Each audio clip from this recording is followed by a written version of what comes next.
Normally when cruise lines advertise their cruises, they will show you the best cabins on the newest and most exciting cruise ships.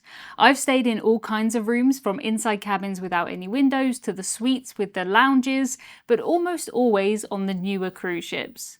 On this cruise though, I've been sailing on a ship designed in the late 90s and built in the year 2000. I've actually had 2 cabins during this cruise because I was moved midway through. It's been an interesting experience with positives and negatives that I couldn't have predicted. I picked this cruise almost entirely for the destination because it's visiting Svalbard and Iceland, 2 places that I've never been before. I hope that picking a cruise for the destination instead of the ship wouldn't be a mistake, and that my cabin would at least be a comfortable base. I wasn't expecting a lot from a cruise ship that is pretty old by cruise ship standards, but it did surprise me in a lot of ways. I also had a couple of friends who were considering this ship for their first ever cruise with their family of 5. So I wanted to find out not just would the cabin be good enough for me, but would it be good enough for me to recommend it to my friends for their first ever cruise. A lot rides on that first cruise, but I knew that a lot of money had been spent updating this ship, so I was hopeful. Norwegian Star has 14 decks, which is actually fairly small by modern cruise ship standards. That said though, I could have been assigned a cabin all the way from deck 9 to deck 14. I could have been right at the front or right at the back. Given that our ship was sailing into the Arctic Circle, I knew that we had the possibility for bad weather, so I was hoping for a cabin roughly in the middle. I checked Norwegian's website a couple of weeks before the cruise and I saw that we'd been assigned cabin 9182. That was my original cabin and I spent 4 days in there before I moved to this one. I found our cabin towards the back of deck 9. It wasn't right at the back and I was happy with that. Given that we would be having 4 sea days on this cruise and we were cruising in the polar regions, I was hopeful that this location would feel the movement less. I wasn't so lucky with the location of my cabin that I was moved to, but at this point I had no idea that I'd have 2 cabins on this cruise. I looked at the key on the deck plan and saw that our cabin could sleep 3. I also noticed that we didn't have an adjoining door for our cabin, which is marked by this symbol. Adjoining doors are basically doors on the side wall inside the cabin, and they're great if you are cruising with someone who's staying next door. I had one like this on my first ever Norwegian cruise when I was 11, and it made it so easy for us all just to go back and forth. For my friends who were cruising as a family of 5, they would need a cabin of 3 and a cabin of 2, so having an adjoining door like this would be really good. Normally though, this door will be locked on both sides if you're not cruising together. You don't have to worry that somebody will be randomly coming into your room like a monster in Monsters Inc. On Star, the central decks where most things are happening are decks 6 and 7, and the buffet is up on 12, so we were nicely in the middle. A 3-deck walk to the buffet sounded great, as I have been on cruises before where I've been 10 or more decks away from the buffet. Cruise ships do have lifts of course, but I try and walk whenever I can. According to the deck plans, we had cabins above us and below us, which was good. You can always get noisy neighbours anywhere of course, but I was happy not to be near any music venues or near areas like the stairways. Norwegian Star launched in 2001 and the noughties really marked a very big change in cruise ship design. Around half the cabins on this ship do have balconies,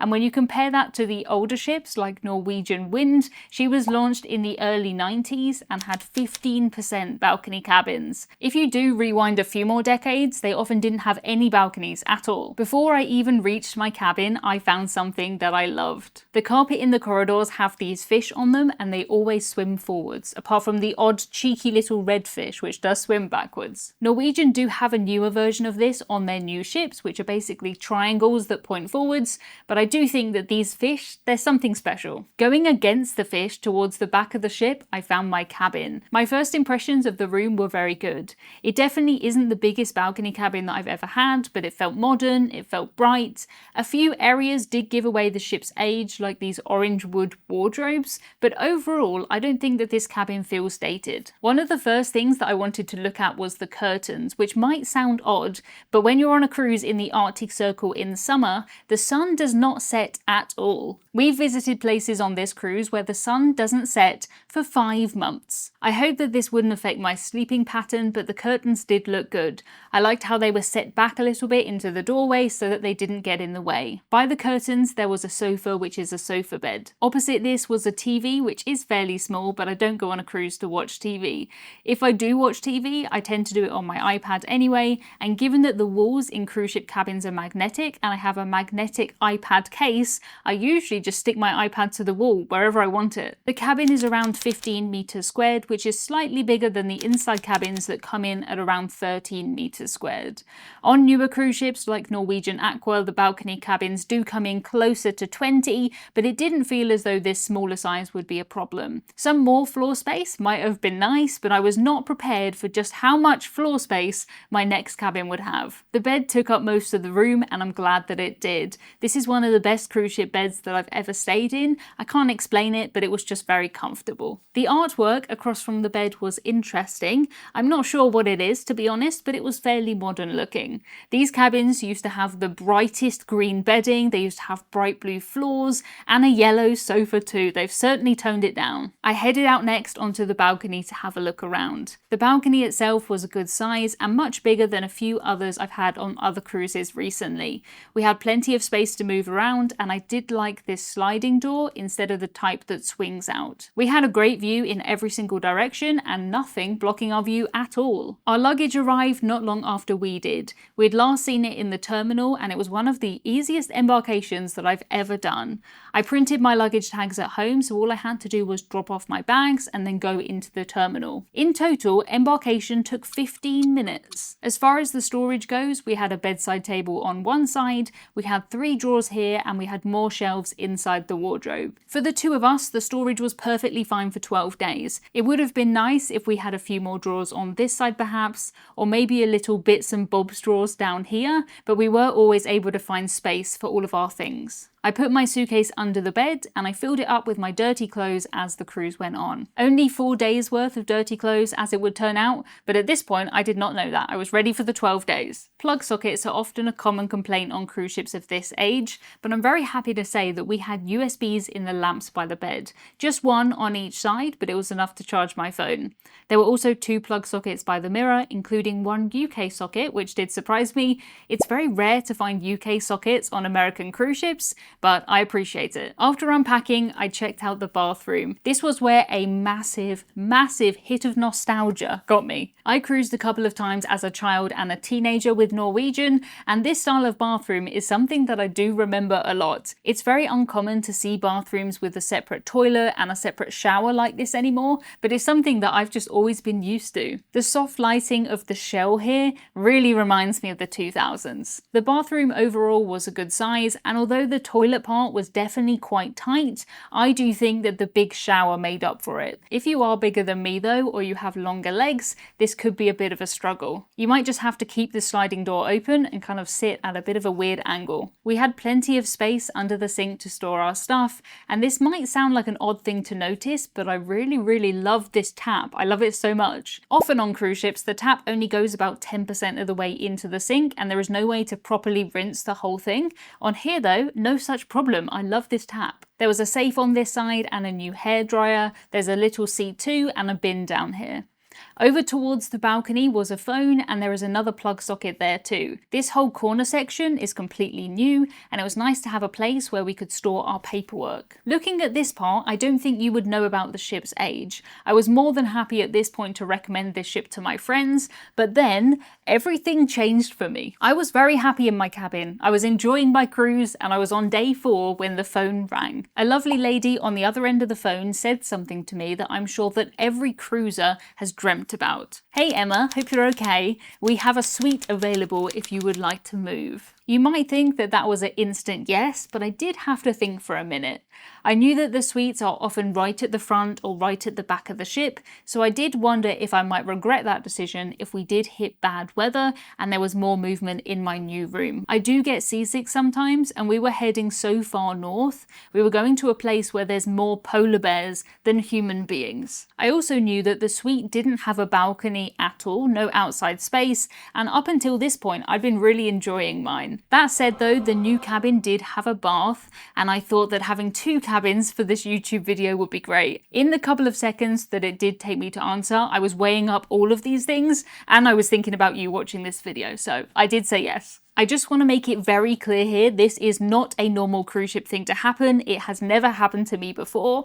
I'm currently on a press trip with Norwegian, which is why you'll see ad or paid promotion on every single piece of content that I create. Norwegian hired me to make some content for their YouTube channel, which you can watch soon, so I figured I might as well try as many new things as possible. It's not often that I do trips like this, so I wanted to make the most out of it. It certainly wasn't all smooth sailing from that point though, and I do think it's about a 50-50 split on who would prefer which cabin, so let me know which one you'd pick. My new cabin is what is called a family suite. It's 37 meters squared, so over twice as big. It has a really big bathroom with a bath, but no balcony. My original cabin was in the middle of deck 9, and this new one is right at the front of deck 12. When I first walked into the suite, I was amazed by the size. It was absolutely huge. There was so much floor space that I just laid down and I made carpet angels, because what else are you supposed to do in that situation?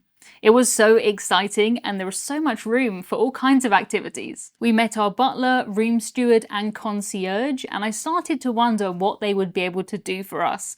I have had a butler on a cruise before, but I really struggled to think of things that I wanted. I normally keep myself to myself when I cruise, and if I can do anything myself, I will. I knew that they could bring cookies though, and for research, I had to give it a try. In one corner by the floor to ceiling windows was the lounge area. On the other side, there was more of a dining room area, and in the third corner was a huge bed. It didn't take me very long to notice that there were tracks on the floor where the dividing wall went. I instantly thought back to my friends who were hoping to bring their kids on board, and I thought that this would be really great for them. Often families do find it hard sharing a cabin because everyone kind of has to have the same bedtime. On here though, you could literally close off a corner like a little bedroom, and then you could carry on with your evening. Looking at this cabin, I don't think there's any way to know that this ship was built in 2001. This does feel like a brand new cruise ship cabin to me, and I don't think that this cabin has been here since the start. I don't think it's as old as all the other cabins. Our old cabin did have a few little signs of age, but this one didn't at all. I liked how the walls weren't always in the up position. It would have been a waste for us when there was just 2 of us sharing this cabin to have all the little rooms set up. Because there were only 2 of us, we just always had all of this space. As we were cruising to a place with 24/7 sunlight, this wall came handy for another reason. The curtains did work well, but when it's bright daylight, they can't keep out all of the light. Having this extra layer between us and the midnight sun was really appreciated. I basically recreated my familiar inside cabin, but inside a much bigger cabin. On the wall was a coffee machine and a big TV. There's a couple of mirrors and loads of storage space, far more than we could have ever needed for this cruise. We definitely used less than half of the drawers, and there were just so many shelves. That said though, this room does hold 6 because this is a bed that folds down. Most cruise ship cabins just hold 3 or 4, so 6 is really something special, and the storage does reflect that. We had bedside tables on each side, and interestingly, there's no USBs here, even though there were in my other cabin. The bedside storage was a really nice touch though. I was a bit nervous about the weather and the movement, given that when I went into the room, the waves were only 0.6 meters, and I could already feel some movement in here. Fresh air is also great if you're feeling seasick, and we didn't have any balcony space, so I was keeping my fingers crossed. That said though, we were on deck 12, which is the same deck as the main pool deck and the buffet, so we weren't ever very far from fresh air. Heading into the bathroom, I was reminded of my favourite part of this cabin, and that is the bath. Having a bath on a cruise is such a rare treat that it genuinely makes me feel like I'm living like a queen. There is a standalone shower too, and 2 sinks. The toiletries are really nice, and it's definitely a step up from the regular cabins. This bathroom was well used during the cruise because I actually got much dirtier than I normally would on a cruise because I went down a coal mine. I took an excursion down there and I crawled around in the coal dust. That stuff took days to come off completely. On the actual day, I had a shower, then I had a bath, and afterwards I was still finding some black coal dust around. Both the shower and the bath, they were great, and if I could have this bathroom in my house, I would be over the moon. This is the dream. Our cabin was cleaned once a day by our cabin steward, and they would do do things like they would make the bed, they would take away any cups we had, they would change the towels. If you have a really good cabin steward, you'll barely even notice that they're there, but they're quietly making a big difference. I stayed on a floating hospital ship in Sierra Leone recently, and on there you have to clean your own cabin. It quickly made me realise that cabins do get a lot dirtier than I thought. Before that, I'd kind of just assumed that I didn't really make that much mess, but it turns out I do. They're just doing such a great job with that daily clean, and I really appreciate it. This cabin also came with extra suite perks, which we enjoyed. Room service in this room is totally free. There's a butler and a concierge who are there too to help with things like booking excursions. We had priority disembarkation in the ports too, which was really great because we wanted to make the most out of the time that we had on land. When I was in my first room and I was doing an excursion, we would have to meet in the theatre, but now with this new magical room, we would meet in Gatsby's in a much smaller group and then be escorted off the ship. When we came back from our days exploring, we would often find new snacks in the room. Sometimes it would be cheese, sometimes cookies, sometimes chocolate. You can request specific things too, but I just like to see what will arrive. I'm always happy to try anything once. I've even tried peanut butter and jelly sandwiches on a cruise before, but once was quite enough. I did try those on my Norwegian Spirit cruise and I did not feel the need to do it again. I don't like peanut butter or jam, so that's probably something to do with it. Your Britishism of the week is that we would call this jam in the UK and a lot of places call it jelly. What we would call jelly, you guys would call jello. We also had a fridge and lots of bottles of water. I usually don't care where my water comes from on a cruise. I can't tell the difference between the free buffet water and bottled water, but because I had a water package on this cruise, it was a really nice treat. I definitely drank more water than I would have normally, and I did put some squash in it, of course, for flavour, but still, I was very hydrated on this cruise. We visited some of the most amazing ports to some really remote places on this cruise, and we had long sail-ins and long sails out. It was always light too, so there was always something to see. In my original cabin, I loved sitting out on the balcony to watch these, so I was worried that I would miss it being in this cabin.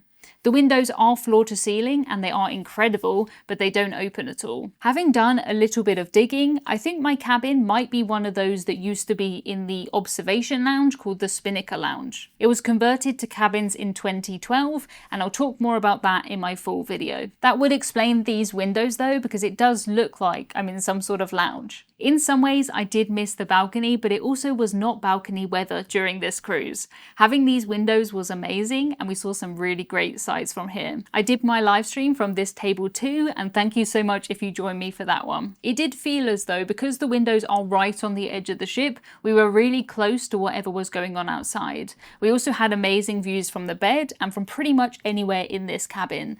There wasn't a bath view like the one I had on board Norwegian Spirit, but still, I was so happy to have a bath here. I had one every single day. We definitely did feel extra movement in this cabin, and it was noticeably more here than if we walked into the middle of the ship or we walked further down a few decks. We were so lucky with the seas on our cruise, but I do think that that's something worth mentioning. I've always found it odd that the suites are located right at the ends where the movement is most. The majority of people don't get seasick on a cruise though, and even for people like me who do get travel sick, it is a tiny minority of cruises where I feel any problems at all. My ideal cabin, I think, would be a mix of my original cabin and this one. If I could have bought the space and the bathroom from this suite and stuck it onto the balcony cabin of my original room in the original room's location, that would have been perfect. Unfortunately, that doesn't really exist, but I did enjoy my time in both rooms. I was very happy in both. If I did have to pick, I think that the original cabin suited me better.